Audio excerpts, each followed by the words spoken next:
Hey, what's up? So, typically, I am not a vlogging channel or anything like that. However, I've been camping out.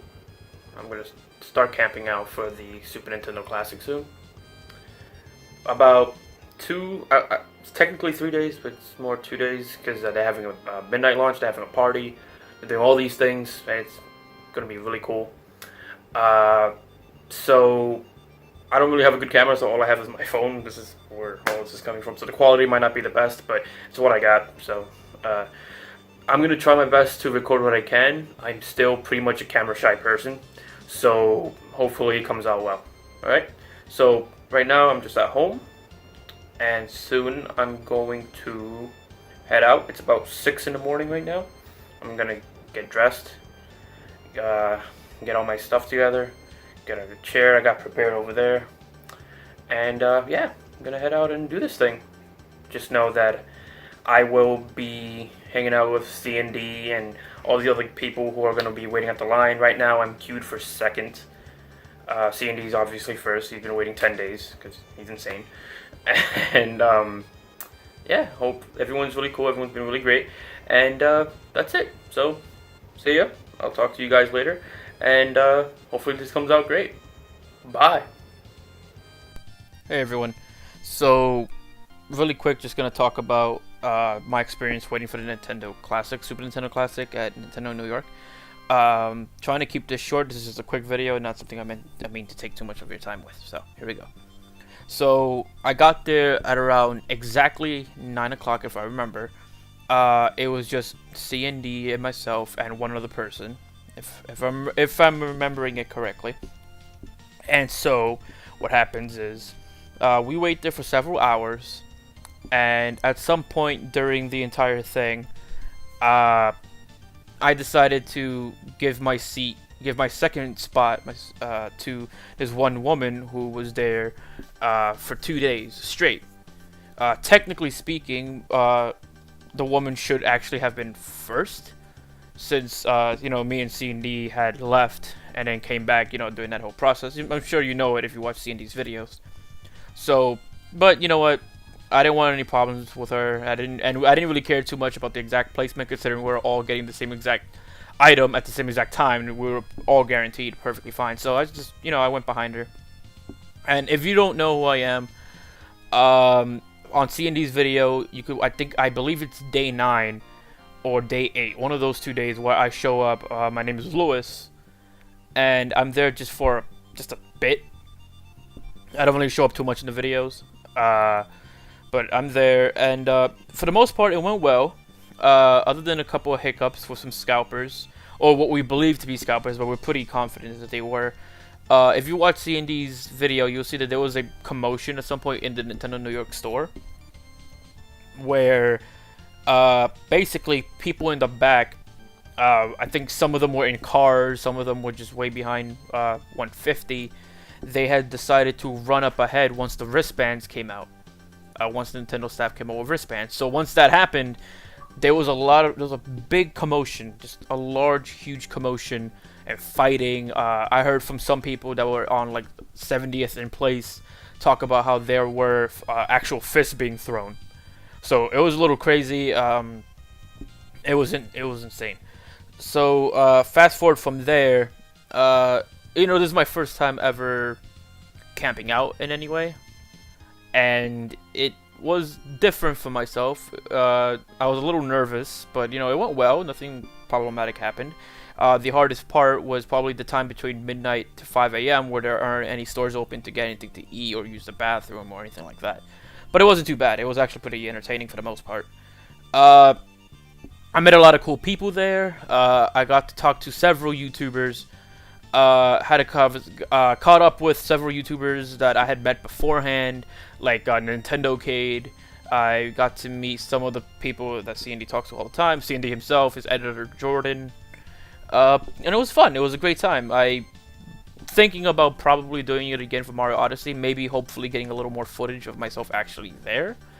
But other than that, it was a pretty good time. The actual party, there was a party from 9 p.m. to midnight until the actual system could be like sold officially.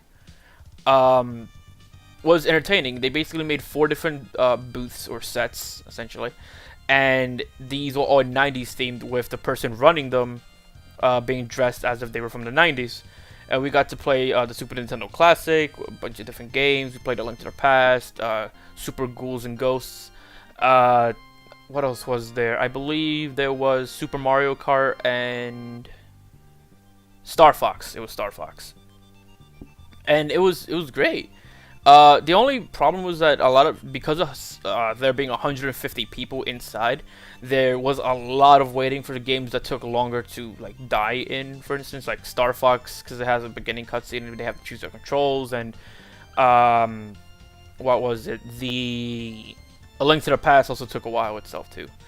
But other than that, it was a great time. I had a lot of fun. I met a lot of cool people, and I'm definitely thinking about doing it again. If I don't, then I'm definitely going to at least pass by to hang out with some of the people that I met there that were pretty cool together. Other than that, the drama that did happen resolved itself pretty soon. The cops were called, and they basically told us, like, hey, you know, you guys can't stay here anymore. It isn't safe here. It's best if you guys come back later when the party's happening. So Sandy, the rest of us, basically just went across the street. I wasn't too fond of just going across the street because I felt like if there was any actual danger, moving across the street wouldn't actually do anything. But he was also determined on staying to wait for the full thing, because if he left, I'm assuming if he left, then it wouldn't be that he technically waited a full 10 days for the SNES Classic, and it would be more like he waited like 9.5. So if you watch Sandy's videos, or if you don't think he really does much for it, just think about it like that. Like the guy legitimately wanted to stay for the longest despite there being danger. And I mean, hey, I didn't necessarily ask him if that's the reason why, but I'm just basically telling you what I think might happen. He could probably say something completely else, completely different. But yeah, most of the scalpers were gone. However, I will say that from my own experience, I did see some scalpers in the actual party itself. And I know for a fact they were scalpers. This isn't like an assumption. They very clearly talked about how much they were going to sell it for. So that's kind of some did manage to get in, is basically what I'm saying. There was some interesting tidbits. The news showed up. Pix11 News, Fox 5 News, and NBC News. Pix11, I don't really know what they did. I saw their truck. I didn't see what they actually did. Fox 5, they interviewed CND. So somewhere, I'm assuming you're gonna see that. I don't watch Fox 5 News, so I don't know if they put it on TV in any way. But NBC was the funny one to me, because NBC, I didn't realize they were an actual news station when they showed up, because it was 2 young women, one of them with a microphone, one of them with a smartphone, and they used the smartphone to record the interviews they had done. And that was the weird part for me, because I don't know about you, but when Fox 5 News rolled up, they came in their van and they had a giant like satellite thing coming out of the van. They had like this huge professional cameras, and a woman who was well dressed and, you know, had a microphone interviewing CND. They just looked very professional. And then, you know, prior to that, NBC News had shown up, and it just seemed like what looked like 2 college students with a very cheap-looking microphone and a smartphone, like their own personal smartphone, to record the whole thing. So it seemed like NBC was just there to get it done really quick and leave, while Fox 5 like brought everything. Not everything, but they used more professional equipment and made themselves appear more professional. So I thought it was a little funny how NBC came up with what seemed to be just a regular person setup, which also made me feel a little better in terms of equipment. But hey, you know, whatever works for NBC.